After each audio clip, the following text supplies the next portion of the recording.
I am Professor Siddiqui from Jhelum, Pakistan. I am going to discuss something about projectile motion, about its formulas, and few of the proofs of the formulas. First of all, projectile motion is a motion, two-dimensional motion, in which a body covers both the distances x and y. And the trajectory of the projectile, that is the path of the projectile, is parabolic. Here I can draw the figure. Suppose a projectile launches its motion from the origin and moves in the xy plane. Suggestion is to draw the figure first of all. Freehand sketch, you can have a freehand sketch like this. It is the motion of the projectile. Then we can draw the x-axis and then y-axis.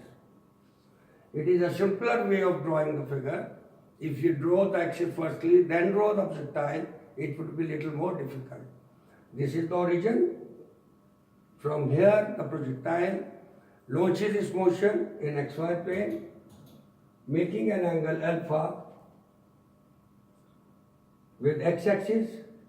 This is called the angle of projection, and V0 is the velocity of the projection. Suppose that the projectile is at the point t in time t and covers two distances, horizontal distance x and the vertical distance y. So the P point has the coordinates x, y. The simpler way to discuss this motion and to find out x and y and keep the displacement horizontal and vertical both in mind, we can use the simpler formulas. S is equal to Vt for the horizontal motion, since for all the time when the projectile moves around, the only force acting on the projectile is its weight only, and weight acts vertically downward, so that affects the vertical motion. That there would be certain variation in the velocity when the projectile moves for the vertical motion, and for the horizontal motion, the velocity, that is the component of the velocity, horizontal component of the velocity, V0 cosine alpha remains uniform all the time. This is the component of the velocity, V0 cos alpha. It remains uniform throughout the motion. Why it remains uniform? Because in this direction, in the horizontal direction, there is no force acting upon the projectile. And when there is no force, there is no acceleration, there is no change in the velocity, so the velocity remains uniform. And V0 sin alpha is the vertical component of the velocity, and of course, in the vertical direction, vertically, a force acting upon the projectile, that is the weight of the projectile. So there is of course the initial component of the velocity which is given by over there for the vertical motion, and it varies as well. So in this case, when we use the formula S is equal to Vt for horizontal motion to find out x for horizontal motion,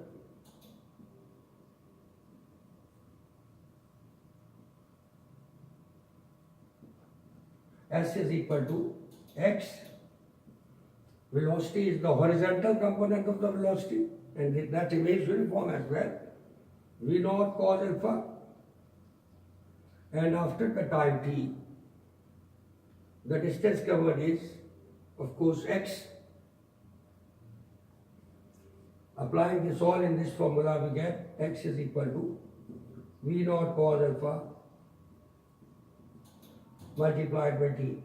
So in this way we can keep the formula in mind forever, and just for the horizontal motion, velocity remains uniform. So we have used the formula, equation of the motion, S is equal to Vt, which is used for the uniform velocity. And for the vertical motion,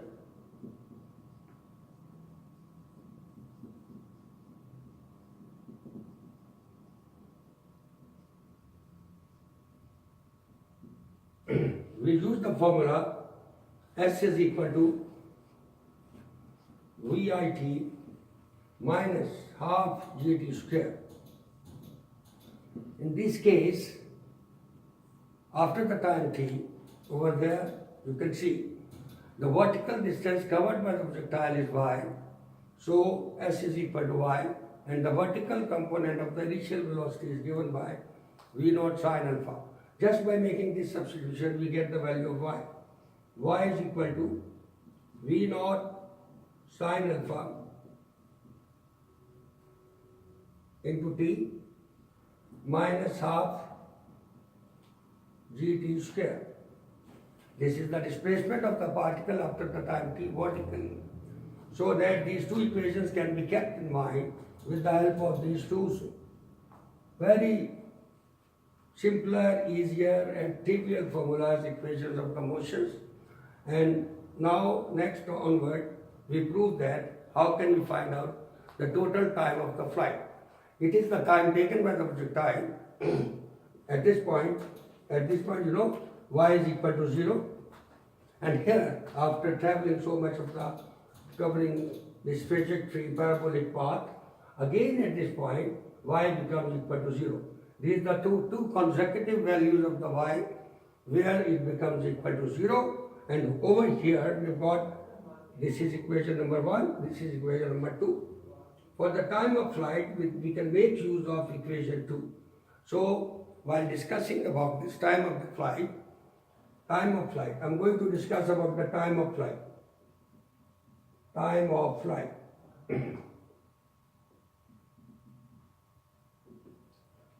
It is the time taken by the projectile just to cover distance of this much distance from rest to rest. Suppose that the time is equal to capital T.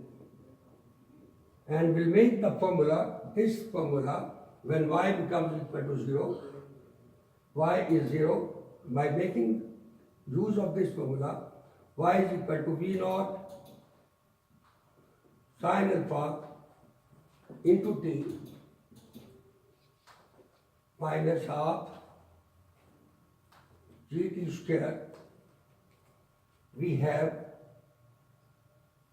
0 is equal to v naught sine alpha. You can take, of course, t common, minus half gt, taking this t common. Either this factor t is equal to 0, t is equal to 0, give the initial velocity of the time when the projectile has just started its motion. Initial value of time, initial position. When we put the other factor equal to 0, we get t is equal to, of course we can put t is equal to capital T afterwards. T is equal to 2 v naught cosine alpha, sorry, it is sine alpha,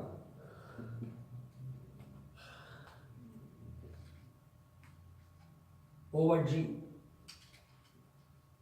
It is to be noted that if we take the LCM over here, this 2 goes over there, 2 v naught sine alpha, it becomes minus gt, and then we can transpose this one term to the other side, and this way we can find out the value of t.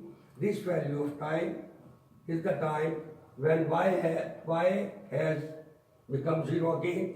Now we can find out this time. This is the total time of the flight. It is called the time of the flight. It is called time of flight.